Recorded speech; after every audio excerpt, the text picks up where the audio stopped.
ఏదైనా వచ్చినప్పుడు దానికోసం ఏమైనా చేస్తాం. మనం అనుకున్న లక్ష్యాన్ని చేరుకునేందుకు ఏం చేయడానికి వెనుకాడాం. ఇలా వ్యక్తులకు సంబంధించిన అంశమైతే మన ఇష్టానుసారం మనకు తోచిన విధంగా వ్యవహరిస్తాం. కానీ దేశాలైతే అలా చేస్తాయా? సొంత మనుషుల్ని ఇష్టానుసారం కాల్చిపారేస్తాయా? ఇంట్లో సమస్య ఉందని ఇళ్లు కూలగొట్టుకుంటామా? అగ్గిరాజుకుందని ఇళ్లు కాలిపోతుంటే చూస్తూ ఊరుకుంటామా? Never never. ఆ సంక్షోభాన్ని నివారించడానికి చేయాల్సిన అన్ని ప్రయత్నాలు చేస్తాం. కానీ పాకిస్తాన్ ఇప్పుడు వ్యవహరిస్తున్న తీరు చూస్తే ముక్కున వేలేసుకోవాల్సిందే. తనను ఎదిరిస్తే ఎవడైతే నాకేంటనే లేపేస్తానంటోంది, బయటకొస్తే కాల్చిపారేస్తానంటోంది. ఇలా ఏదో ఒక ప్రాంతానికి సంబంధించిన వారిని కాదు, దేశంలో ఎక్కడైనా సరే ప్రభుత్వానికి సైన్యానికి వ్యతిరేకంగా ఎవరైనా పనిచేస్తే ఇక అంతే సంగతులు అంటోంది. అందుకారణం ప్రజలతో ఎన్నుకున్న నాయకత్వం అక్కడ లేకపోవడమే. ఎన్నికలను ఒక ప్రహసనంగా మార్చి కేవలం అధికారంలో కొనసాగడం కోసం జరిగిన లాలూచీ తతంగం కావడం వల్లే పాకిస్తాన్ గురించి ఓ సామెత ప్రచారంలో ఉంటుంది.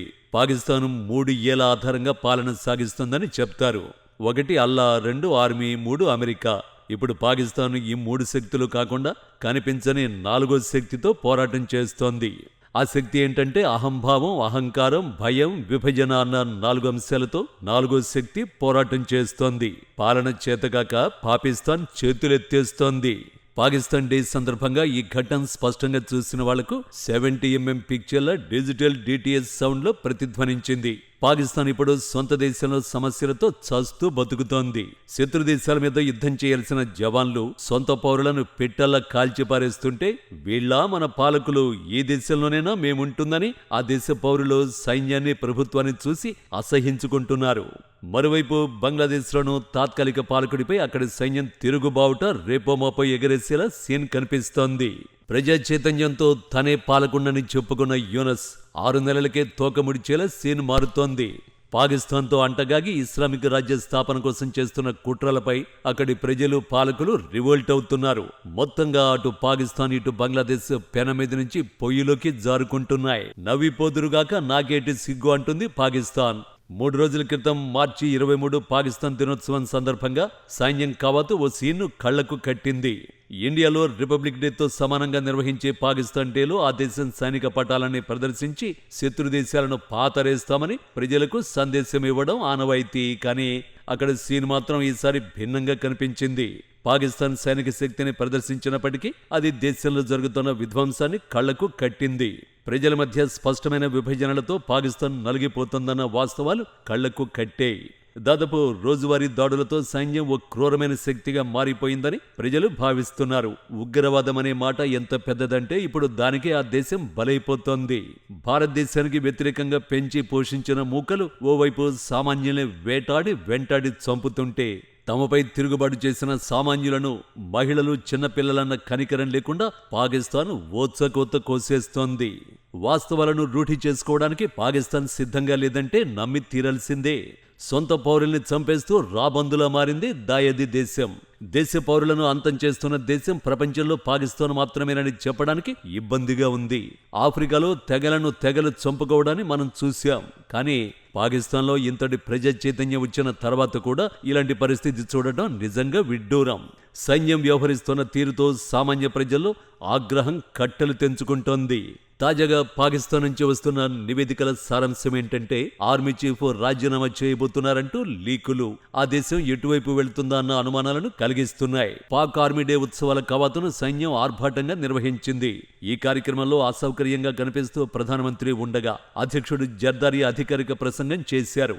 ఆయన వెనుక ఆర్మీ చీఫ్, సహచరులు ఉన్నారు. మొత్తం సీటింగ్ అమెరికా అదేదో తంతులా మామ అనిపించేలా కనిపించింది. ఆర్మీ చీఫ్ మొత్తం కార్యక్రమాన్ని నిర్వహించారు. అయితే ఇటీవల ఆర్మీపై జరిగిన దాడులు, జాఫర్ ఎక్స్ప్రెస్ హైజాక్ మాత్రమే కాకుండా ఇంకా ఎన్నో గాయాలు ఆర్మీని వెంటాడుతున్నట్టు పాకిస్తాన్ డే సాక్షిగా మనకు కనిపించింది. బలూచిస్తాన్లో మాత్రమే కాకుండా అత్యంత అస్థిరంగా ఉన్న ఖైబర్ పఖ్తుంఖ్వా ప్రాంతంలో కూడా వరుస దాడులు సైన్యం పట్టు కోల్పోతున్న విషయాన్ని కళ్లకు కడుతున్నాయి. పాకిస్తాన్ థింక్ ట్యాంక్ రిపోర్ట్స్ ఆ దేశాన్ని కలవరానికి గురిచేస్తున్నాయి. 2024ని దశాబ్దంలో ఉగ్రవాద దాడుల పరంగా అత్యంత దారుణమైన సంవత్సరం అంటూ ఆందోళన వ్యక్తం చేస్తున్నాయి. ఈ సంవత్సరం ఆ గ్రాఫ్ మరింత పెరిగే అవకాశం ఉన్నట్టుగా కూడా తెలుస్తోంది. మార్చి 11 వరకు 179 సంఘటనలు జరిగాయని, 255 మంది మరణించారని నివేదికలు స్పష్టం చేస్తున్నాయి. ఈ దాడుల్లో చనిపోయిన వారిలో army, frontier corps, levies, constabulary, inter service intelligence ISI, పోలీసులు ఉన్నారు. అంటే తమ పౌరుల చేతిలో తమ బలగాలు అంతమవుతున్నాయనుకోవలసి ఉంటుంది.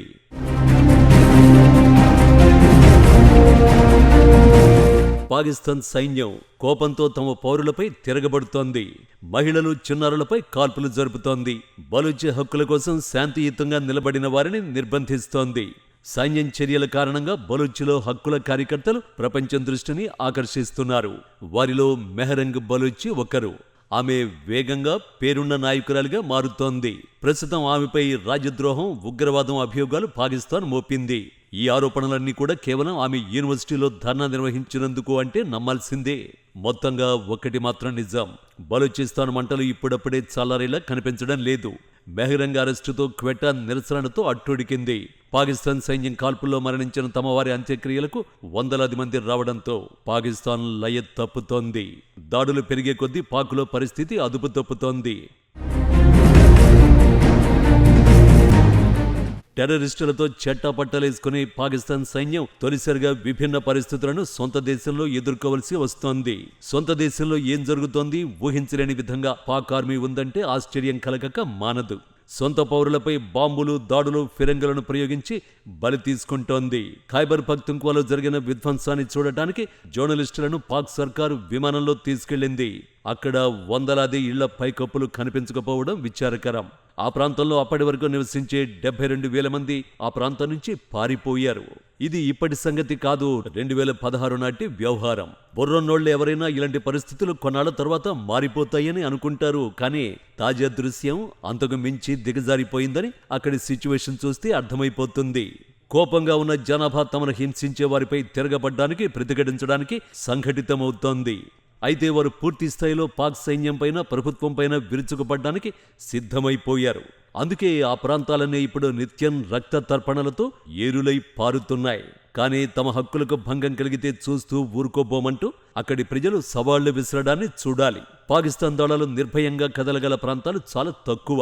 వలస ధిక్కారానికి గురైన బలూచిస్తాన్ ఇప్పుడు తిరగబడుతోంది. కానీ నిజమైన ప్రతికూలత ఏంటంటే సొంత ప్రజలపై పోరాటం చేస్తున్న ఆర్మీ నైతిక స్థైర్యం రోజురోజుకు దిగజారుతోంది. మనం యుద్ధం చేస్తోంది మన ప్రజలపైన, మనోళ్లను మనమే మట్టుబెడుతున్నామా అన్న ఫీలింగ్ సైన్యం ఐక్యతను క్షీణింపజేస్తాయి, ప్రశ్నిస్తున్నాయి. శత్రువుతో యుద్ధం చేసే సైనికులకు ప్రజలు నీరాజనాలు పలుకుతారు. గౌరవం, ఆరాధనీయ భావన లభిస్తాయి. ఆయా గ్రామాల నుంచి వచ్చే సైనికులకు అక్కడి ప్రజలు నీరాజనాలు పలుకుతారు. కానీ పౌరులు, పిల్లలతో పోరాడుతూ వారిని బలి తీసుకుంటుంటే ఆ సైన్యంలో పనిచేసే సైనికులకు సమాజంలో విలువేముంటుంది? ఇప్పుడు పాకిస్తాన్ సైనికుల పరిస్థితి ముమ్మాటికి అలాగే కనిపిస్తుంది. ప్రపంచంలో ఏ సైనికుడైనా ఇలాంటి పరిస్థితుల్లో చేయడానికి ఏముంటుంది? అది పాకిస్తాన్ కావచ్చు, భారత్ కావచ్చు. ఏ సైనికుడు ఇలాంటి పరిస్థితి తమకు రాకూడదనుకుంటాడు? భారత సైన్యం గాని, ప్రత్యేక బలగాలు గాని కొన్ని ప్రాంతాల్లో పోరాటం చేయాల్సి వచ్చినప్పుడు ఆయా ప్రాంతాల్లోని ప్రజలతో కలిసిపోయి వారి కష్ట సుఖాల్లో భాగమవుతారు. ప్రజలకు సేవలందించి తమ వల్ల కలిగే లాభాలను వివరిస్తారు. అలా ప్రజలను తమవారిగా చూడటం వల్లే తిరుగుబాట్లను అణచివేయడం తేలికవుతుంది. లేదంటే మీద పడతామంటే బలూచిస్తాన్, ఖైబర్ పఖ్తుంఖ్వాలా సీన్ చేంజ్ అయిపోతుంది.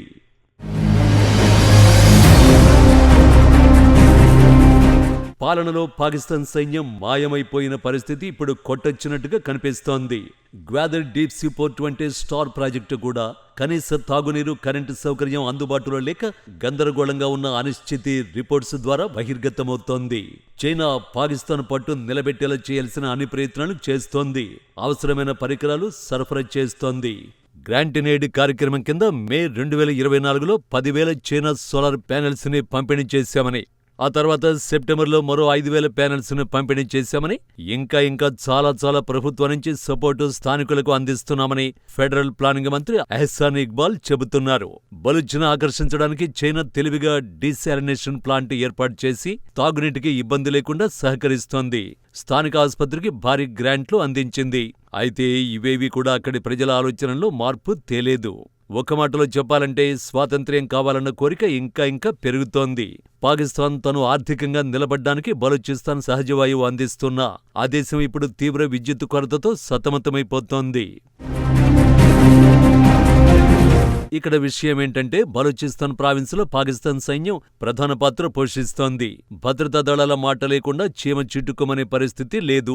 ఈ సందర్భంలో అయినా సరే సైన్యం పదాతి దళ విభాగాలు, పల్స్ కాప్స్ కు చెందిన 2 ఇన్ఫాంట్రీ డివిజన్లు, లెక్కలేనన్ని పాకిస్తానీ రేంజర్లు, పారామిలిటరీ దళాలు సంక్షోభాన్ని నివారించేందుకు గ్రౌండ్ ను తమ అదుపులోకి తీసుకునేందుకు కలిగి తిరుగుతున్నాయి. స్థానికుల్ని భయపెట్టేలా పహారా కాస్తున్నాయి. ఫ్రాంటియర్ కాప్స్ కు చెందిన వేల మంది సైనికులు బలూచిస్తాన్ చేరుకున్నారు.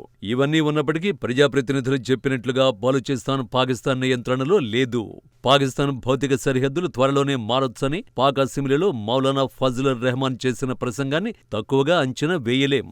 ప్రభుత్వ సలహాదారు మాజీ అంతర్గత మంత్రి రాణా సనావుల్లా కూడా ఇలాంటి వ్యాఖ్యలు చేయడం విశేషం. మరో మాటలో చెప్పాలంటే ఉగ్రవాద నిరోధక కార్యకలాపాలు నిర్వహించడమే కాకుండా దేశంలో సమస్యలన్నింటినీ తాము అదుపు చేస్తున్నామని పాకిస్తాన్ సైన్యం భావిస్తోంది. $100 బిలియన్ పాకిస్తాన్ రూపాయల్లో చెప్పాలంటే 1,00,000 కోట్ల పెట్టుబడులు తేవాలని స్ట్రాటజిక్ ఇన్వెస్ట్మెంట్ ఫెసిలిటేషన్ కౌన్సిల్ ప్రయత్నాలు ముందుకు సాగడం లేదు. దేశంలో క్షీణిస్తున్న భద్రతలు, ఆందోళనతో ఆర్థికంగా పాకిస్తాన్కు ఉపశమనం లభించడం లేదు. పెరుగుతున్న తిరుగుబాట్లు, క్షీణిస్తున్న ఆర్థిక వ్యవస్థ, జూనియర్ అధికారుల పెద్ద సమూహం ఆర్మీ చీఫ్ రాజీనామా చేయాలని డిమాండ్ చేస్తూ ఓ లేఖను విడుదల చేయడం పాకిస్తాన్ సైన్యం వైఫల్యాలకు నిదర్శనం. తనతో పనిచేసిన వారు, తన కింది వారు రహస్య లేఖను ఆర్మీ చీఫ్ బురదలో పడేసి ప్రతీకార చర్యలకు దిగుతుండడంతో అక్కడి పరిస్థితులు మరింత దిగజారే అవకాశం కూడా లేకపోలేదు.